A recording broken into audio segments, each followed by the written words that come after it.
Chamamos ao palco o doutor Rogério Moreira Lima, vice-presidente do CREA Maranhão, que fará a apresentação denominada Legislação Profissional da Engenharia em Geração Distribuída, financiamento e as linhas de financiamento da mútua para geração distribuída e energia fotovoltaica.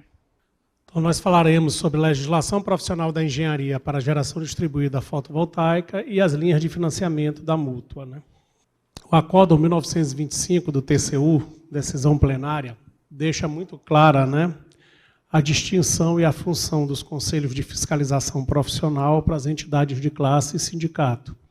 Então, diferente das entidades de classe que têm por papel lutar pela valorização do profissional e o sindicato pelas mediar as relações de trabalho, a função nossa, no caso específico do CREA, é garantia de proteção e segurança da sociedade através da fiscalização do exercício profissional.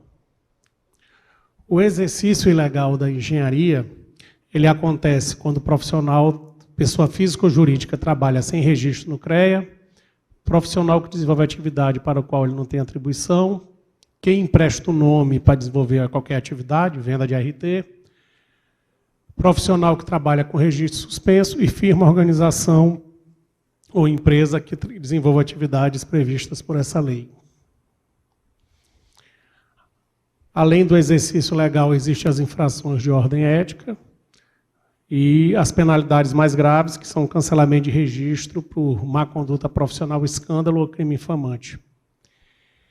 E o artigo 71, que é o poder de polícia administrativa dos CREAs na fiscalização do exercício profissional, que vai desde a advertência registrada, a advertência reservada até o cancelamento de registro.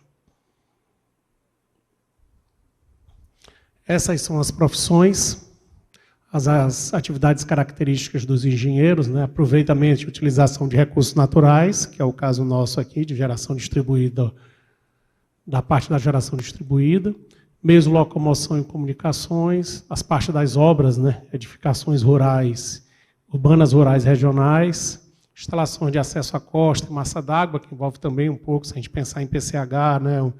em energias renováveis, né? Não especificamente nisso, e desenvolvimento industrial e agropecuário. É importante colocar que os estímulos de geração distribuída eles se justificam pelos potenciais, né, e baixo impacto ambiental, que é o que você está buscando hoje, né, o estímulo às energias renováveis. Né. Porque aí eu acho que não, tinha um slide que abria e não está passando. Né. O artigo 27 fala da atribuição do Conselho Federal para atribuição, e o artigo 8º da Resolução 218, que é a competência dos engenheiros eletricistas, geração, transmissão, distribuição e utilização da energia, materiais, máquinas e equipamentos elétricos e sistemas de controle elétrico. E aí a parte de geração distribuída, que é um tipo de geração distribuída, né? Que aí entra a parte de microgeração, mini geração e geração compartilhada. A Resolução 1000, né, definindo o que é microgeração, o que é mini geração e o que é geração compartilhada. Então, abaixo de 75 kW é microgeração, superior a 75 kW e abaixo de 5 MB, mini geração. E a geração compartilhada, que é a reunião dos consumidores de uma mesma área de concessão e permissão com o uso de micro ou mini geração.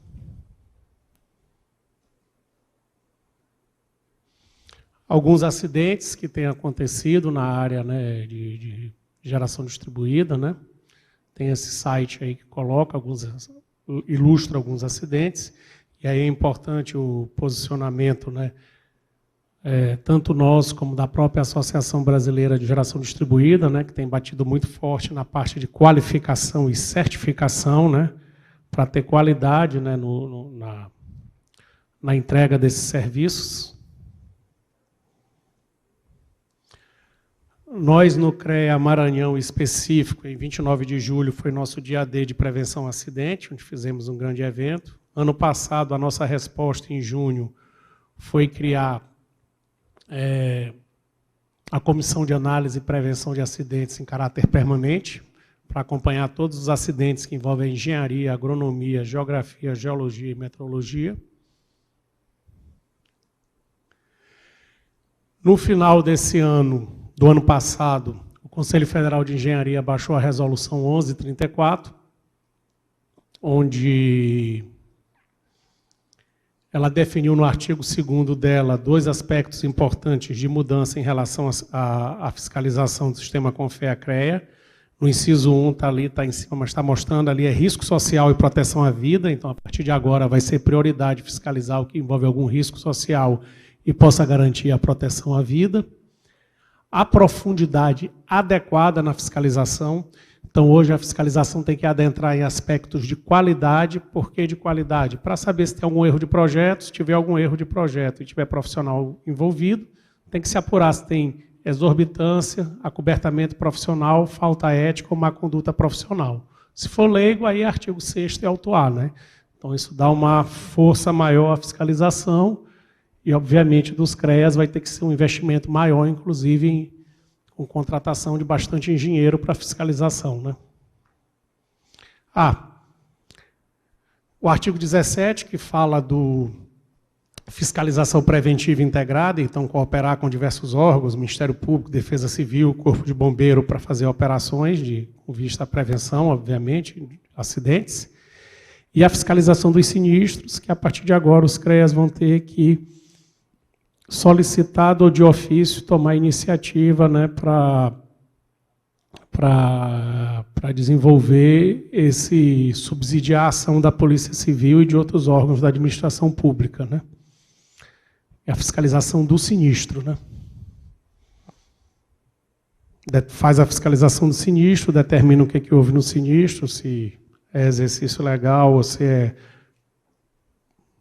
má conduta ou falta ética do profissional e encaminhar a polícia ao Ministério Público. A importância da anotação de responsabilidade técnica, quem acompanhou, saiu uma retificação agora da Resolução 1000, com a exigência clara, né, da necessidade do documento de responsabilidade técnica. A função dele é delimitar a responsabilidade. Talvez quem é engenheiro, quem não é engenheiro não acompanha isso, mas a RT ela é georreferenciada, então quem é do CREA consegue agora, em qualquer ponto, ele bota latitude e longitude, ele sabe exatamente quantos engenheiros tem, o que cada um fez, se tem RT, se não tem, se tem essa responsabilidade técnica e o que foi feito. E aí, o que vale é o que o engenheiro registrou, né? O que está escrito lá é a responsabilidade dele. Então, em caso de algum sinistro, ele é o primeiro a prestar explicações se estiver dentro da atribuição dele, né? Primeiro vai ser analisada a RT. Se a RT teve um acidente que está registrado lá, a responsabilidade é dele. E aí ele responde civil, administrativa e criminalmente. A Lei 6496, que é a exigência da RT. Então, observe que quando não é emitida a RT, ou o profissional, a empresa é autuada, porque é obrigatório, né, o registro da RT. Isso, na realidade, essa lei é de 1977, porque foi na década de 70 que teve muito acidente no Brasil, inclusive o caso do Joelma e vários outros. E aí, como não tinha RT, você tinha dificuldade de saber qual era a responsabilidade do que cada um fez. E aí, com a RT, existe essa obrigatoriedade, então você consegue definir a responsabilidade de cada um. A Lei 866, para a lei de licitação, para quem é de setor público, né? Então, você vê que ela exige a obrigatoriedade do registro no CREA do engenheiro e da certidão de acervo técnico averbada pelo CREA, ou seja, o atestado de capacidade técnica tem que ser averbado no CREA, que aí emite a certidão em conjunto. E a nova lei de licitações ela foi muito clara, né? Conselho de profissional competente, certidão emitida pelo conselho. E aí ela deixa claro que o seguinte, que essa exigência agora passa a ser obrigatória apenas para obras e serviços de engenharia. Então, as demais profissões, o setor público pode optar por outro meio de comprovação, mas para a engenharia é obrigatório. A Caixa, a Mútua, né? A gente vai falar da fonte de financiamento, né? Então, nessa mesma lei 6496, ela fala da questão de facilidades na aquisição por parte dos inscritos de equipamentos, livros, úteis e necessários desempenhos das suas atividades. Então, a parte de equipamentos que entra, né? E aí, para os engenheiros que estão associados à mútua, esse foi o último que eu peguei do site da mútua, você observa o seguinte, que dependendo, variando entre 0,3 a 0,45, né? Ali 0,65, e depende. Então é zero nessa faixa, né? Obviamente depende, e aí você 0,45 ao mês, para botar aqui 36 meses, 0,65 ao mês, ou 0,4, né? Aí você pega esse valor, mas aí tem que escolher um índice. Aí como é que é escolhido o índice? IGPN, INPC ou IPCA. O que tiver o menor valor é escolhido, né? Então, assim, brincar até com o superintendente aí do Banco do Nordeste, mas o juro nosso é bem menor, né? Só fazer as contas, porque o dele está na faixa de 1,7, né? E não tem garantia o nosso. E aí, esse aqui é um caso específico para energias renováveis, tem lá no site da mútua que você pode colocar. E aí a gente sempre chama a reflexão para a gente sempre agir de maneira preventiva em relação aos acidentes, né? Como é que a gente age de maneira preventiva? Trabalhando com profissionais devidamente habilitados, devidamente qualificados, né, que é o papel da universidade, qualificar e devidamente habilitados junto ao conselho.